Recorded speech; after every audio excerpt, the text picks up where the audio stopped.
वृंदावन बिहारी लाल की, राधा रानी की जय। श्री राधे राधे। गीता भाव मंथन का जो कार्यक्रम चल रहा है उसमें हम सर्वप्रथम ले रहे हैं श्लोकों के पाठ को। कल 16वें श्लोक तक का पाठ हुआ था, पहले अध्याय का 16वां श्लोक पाठ हुआ था, और जिसमें आपने श्रवण किया था कि युधिष्ठिर ने शंख ध्वनि की, उसके बाद नकुल सहदेव ने किया, उनके शंखों के नाम बताए गए, किंतु इसके पहले भगवान और अर्जुन की शंख ध्वनि हुई थी। मर्यादा के अनुसार शंख ध्वनि प्रथम होनी थी युधिष्ठिर की, लेकिन भगवान कृष्ण ही मुख्य हैं, इसलिए भगवान कृष्ण की प्रतीक्षा कर रहे थे कि पहले कृष्ण की शंख ध्वनि हो और उसके बाद भगवान की ही कृपा में रहने वाले अर्जुन की शंख ध्वनि हुई, इसके बाद युधिष्ठिर नकुल सहदेव की। इसके आगे हम लोग पाठ करते हैं 17वें श्लोक का। काश्यश्च परमेश्वासः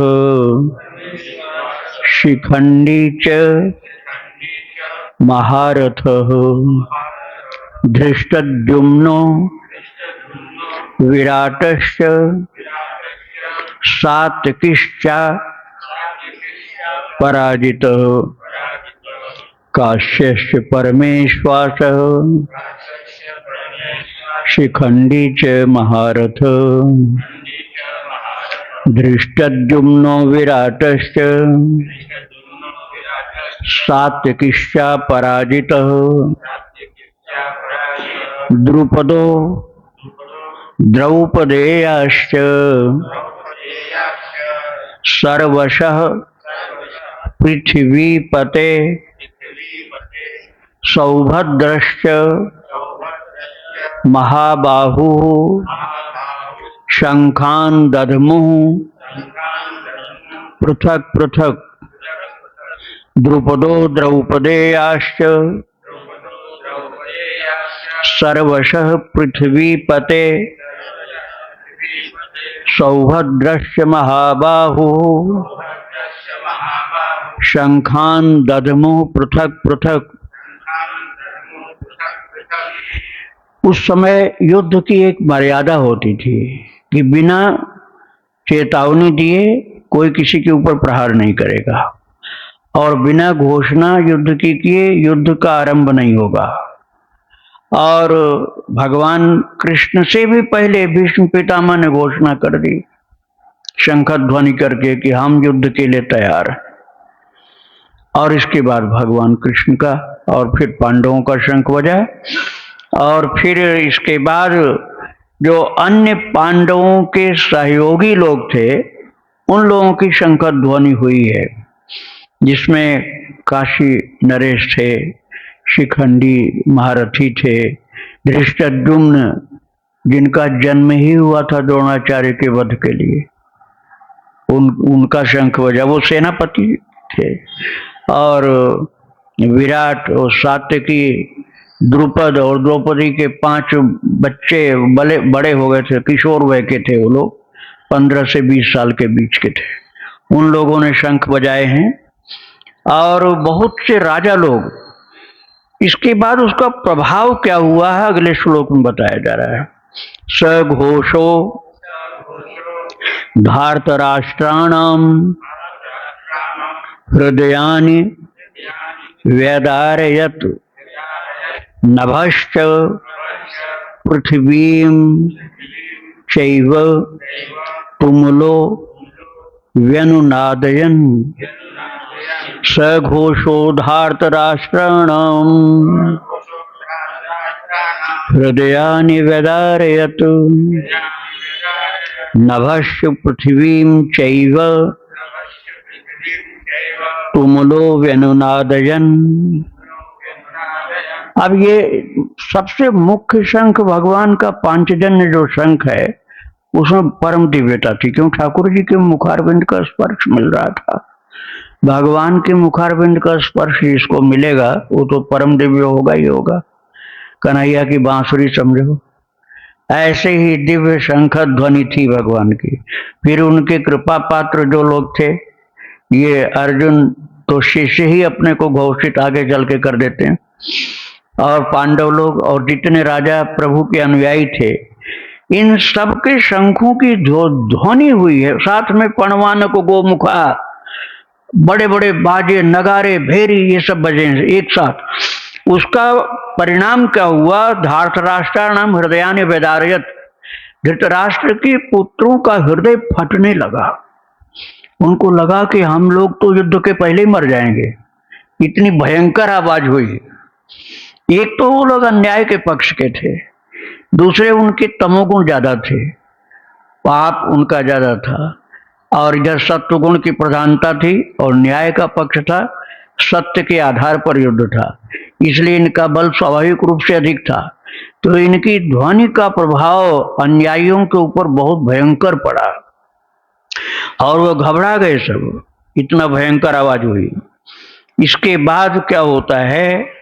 अथ व्यवस्थितान दृष्ट्वा धार्तराष्ट्रान कपिध्वजः प्रवृत्ते शस्त्र संपाते धनुरुद्यम्य पांडवः।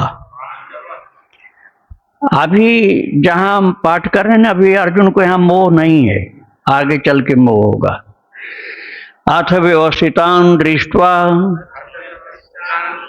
धार्तराष्ट्रान कपिध्वजः प्रवृत्ते शस्त्र संपाते धनुरुद्यम्य पांडवः। तो कपिध्वज नाम अर्जुन का है कि उनकी ध्वजा के ऊपर कपि अर्थात हनुमान जी विराजमान थे। हनुमान जी का वानर स्वरूप जो था अर्जुन के रथ की ध्वजा पर विराजमान था, इसलिए कपिध्वज उनका एक नाम हो गया उसी विशेषता के कारण। तो जब देखा है उन्होंने कि ये धृतराष्ट्र की सारी सेना लड़ने को तैयार है, तो अर्जुन ने भी क्या किया? धनुरुद्यम्य, अपने धनुष को ऊपर उठाया संकेत करने के लिए कि हम भी तैयार हैं, और वो युद्ध करने के लिए तैयार हैं। धनुष उठाकर जोर से दिखाया और उसके बाद धनुष से संकेत कर दिया कि हम तैयार हैं। फिर उसके बाद क्या होता है? ऋषिकेशम तदा वाक्य मिदमह महीपते अर्जुन उवाच सेनयोर भयोर्मध्ये रथम स्थापय मेच्युत। अब यहां से भगवान की स्वजन मोहिनी माया चालू हो गई। होना ये चाहिए था कि अब सब लोग तैयार हो गए तो युद्ध शुरू हो जाए, लेकिन युद्ध शुरू होने के जगह पर कुछ और हो रहा है। यहाँ पर ठाकुर जी की जो निज जन मोहिनी माया है वो अपना कार्य योग माया प्रवृत्त हो गई कार्य में, और अर्जुन के मन में युद्ध करने के पहले एक इच्छा पैदा हो गई और उन्होंने कहा, ऋषिकेशम भगवान का नाम है, तदा वाक्य मिदमाह महीपते।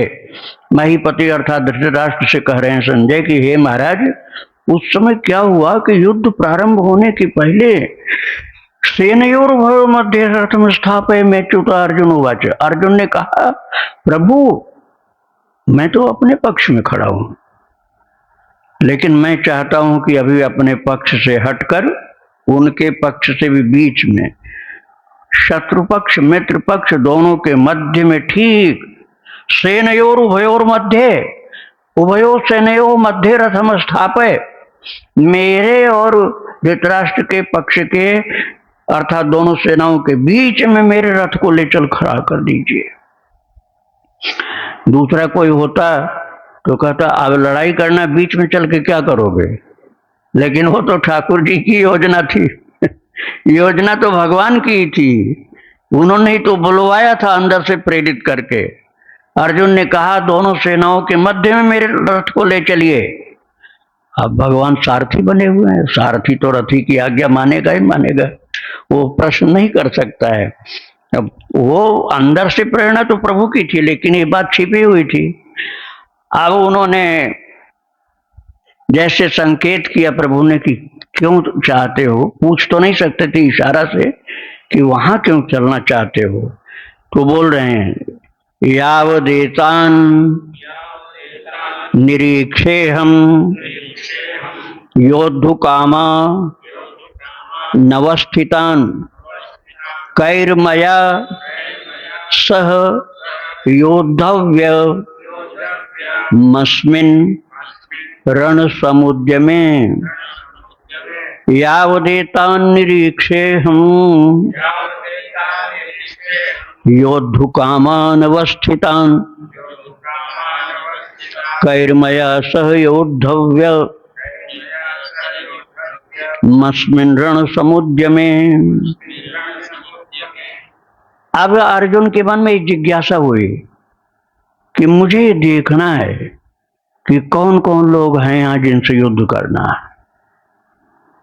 अब ये जिज्ञासा पैदा हो गई ठाकुर जी की इच्छा से, उनकी योग माया के प्रभाव से, और कह रहे हैं कि मैं देखना चाहता हूँ प्रभु, यहाँ से तो मैं नहीं देख पाऊंगा, वहां थोड़ा नजदीक हो जाऊंगा तो उधर का भी देख लूंगा और अपने पक्ष का भी, अपना पराया कौन कौन यहाँ बन गया इस समय, वो मुझे देखना है। और मैं भगवान की एक वाणी तक लेकर चल रहा हूं आपको। आगे पाठ करिए। योत्स्यमानान वेक्षे हम ये एतेत्र समागताः धार्तराष्ट्रस्य दुर्बुद्धेर युद्धे प्रियचिकीर्षवः योत्स्यमानान वेक्षे हम ये एतेत्र समागताः धार्तराष्ट्रस्य दुर्बुद्धेर युद्धे प्रियचिकीर्षवः। अर्जुन ने कहा प्रभु मैं ये देखना चाहता हूं कि जो दुर्योधन इतना दुर्बुद्धि है कि न्याय अत्याचार सब करने को तैयार है, पहले से कर रहा है, उसका समर्थन करने वाले, उसके लिए मरने को तैयार हुए जो लोग हैं वो कौन कौन है, मैं ये देखना चाहता हूं। इसके बाद संजय बताते हैं कि फिर क्या घटना घटती है। संजय उवाच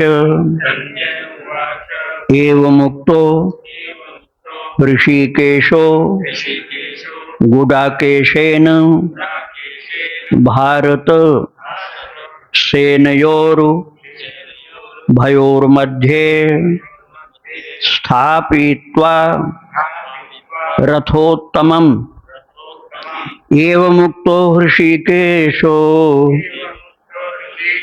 गुडाकेशेन भारत सेनयोरुभयोर्मध्ये स्थापयित्वा रथोत्तमम्। यहाँ जो शब्द प्रयोग किए गए हैं भगवान और अर्जुन के नाम के बड़े मार्मिक शब्द हैं।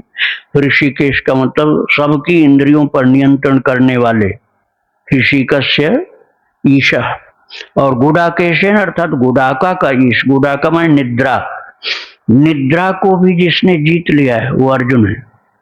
बिल्कुल एक सेकंड भी नींद नहीं आवे तो कोई परेशानी नहीं। तो भगवान कृष्ण से इस प्रकार से अर्जुन ने कहा, और सेनयोर मध्य स्थापित रथोत्तमम, और उस परम श्रेष्ठ रथ को भगवान ने ले जाकर के दोनों सेनाओं के मध्य में खड़ा कर दिया। ये संजय ने बतलाया, क्योंकि संजय प्रत्यक्षदर्शी, प्रत्यक्ष दृष्टा है, उनको दूर से ही व्यास भगवान की कृपा से सब दिखलाई पड़ रहा। एक श्लोक और मैं पाठ करूंगा क्योंकि इसमें बड़ा एक मार्मिक संकेत है। भीष्म द्रोण प्रमुखतः सर्वेषां च महीक्षितां उवाच पार्थ पश्यैतान् समवेतान् कुरुनीति भीष्मद्रोण प्रमुखतः सर्वेषां च महीक्षिताम्। उवाच पार्थ पश्यैतान् समवेतान् कुरुनीति। एक बात इसमें बड़ी गुप्त रखी गई। ऊपर तो लिखा संजय उवाच, बीच में श्री भगवान उवाच नहीं लिखा है, लेकिन ये कह रहे हैं संजय जी कि रथ को दोनों सेनाओं के बीच में खड़ा करके, अब श्री भगवान उवाच नहीं लिखा है, लेकिन ये लिखा हुआ है उवाच, दोनों सेनाओं के बीच में प्रभु ने रथ को खड़ा किया, फिर भगवान बोले। श्री भगवान उवाच लिखा नहीं है, लेकिन ये लिखा हुआ है कि भगवान ने दोनों सेनाओं के बीच में रथ को खड़ा किया, फिर बोले। क्या बोले? यही सारा मर्म है जो गीता का उपदेश पैदा करता है। नहीं तो उपदेश की जरूरत नहीं थी, अर्जुन लड़ने को तैयार होके ही आए थे, दूसरी कोई बात ही नहीं थी हिलने डुलने की। लेकिन यहां भगवान ने क्या कह दिया? पश्यैतान् समवेतान् कुरुनीति। अभी तक शत्रु की बात हो रही थी, अपना कौन है, शत्रु पक्ष कौन है, और यहां भगवान ने क्या कह दिया? अरे यहां शत्रु की बात नहीं कहा भगवान ने, एतान कुरुन पश्य। अर्जुन, निचली लाइन आप देखिएगा, जो श्लोक 25वां श्लोक है, भीष्म द्रोण प्रमुखतः सर्वेषां च महीक्षिताम्। भीष्म द्रोण आदि प्रमुख जो योद्धा थे उनके सम्मुख खड़ा किया रथ को। और उवाच, इसके बाद भगवान बोले, क्या बोले? पार्थ, हे अर्जुन, पश्यैतान् समवेतान् कुरुनीति। एतान् कुरुन पश्य, इन कुरुवंशियों को देख लो जो लड़ने के लिए आए हैं। यहां शत्रु शब्द ही नहीं प्रयोग किया। भगवान ने क्या कह दिया? इन कुरुवंशियों को देखो। पश्य एतान कुरुन, इन कुरुवंशियों को देखो जो लड़ने के लिए इकट्ठे हुए हैं। संकेत था कि तुम भी कुरुवंशी हो, तुम भी कुरुवंशी हो, और ये इकट्ठे हुए हैं तुम्हारे सम्मुख युद्ध करने के लिए, ये भी सब कुरुवंशी, एक ही वंश के तुम भी वो भी, और आज सब लड़ने के लिए तैयार हैं। इनको ख्याल से पहचान लो कौन कौन तुम्हारे परिवार के क्या क्या रिश्तेदार नातेदार हैं। दृष्टि बदल दी भगवान ने, भगवान ने दृष्टि बदल दी। अब इस पर चर्चा कल करेंगे। वृंदावन बिहारी लाल की जय, राधा रानी की जय। काश्यश्च परमेश्वास शिखंडी च महारथ, धृष्टद्युम्नो विराटश्च सात्विकिश्च पराजितः, द्रुपदो द्रौपदेयाश्च सर्वशः पृथ्वीपते, सौभद्रश्च महाबाहु शंखान् दध्मुः पृथक् पृथक्, सघोषो धार्तराष्ट्राणाम् हृदयानि व्यदारयत्, नभश्च पृथिवीं चैव तुमुलो व्यनुनादयन्, अथ व्यवस्थितान् दृष्ट्वा धार्तराष्ट्रान् कपिध्वजः, प्रवृत्ते शस्त्र संपाते धनुरुद्यम्य पांडवः, ऋषिकेशं तदा वाक्य मिदमाह महीपते। अर्जुन उवाच सेनयोर् भयोर्मध्ये रथम स्थापय मेच्युत देतान् निरीक्षे हम योद्धुकामान् अवस्थितान् कैर्मया सह योद्धव्य मस्मिन् रणसमुद्यमे योत्स्यमानान् वेक्षेऽहम् य एतेऽत्र समागताः धार्तराष्ट्रस्य दुर्बुद्धेर् युद्धे प्रियचिकीर्षवः एवमुक्तो हृषीकेशो गुडाकेशेन भारत सेनयोरुभयोर्मध्ये स्थापयित्वा रथोत्तमम् भीष्मद्रोणप्रमुखतः सर्वेषां च महीक्षिताम् उवाच पार्थ पश्येतान् समवेतान् कुरु नीते।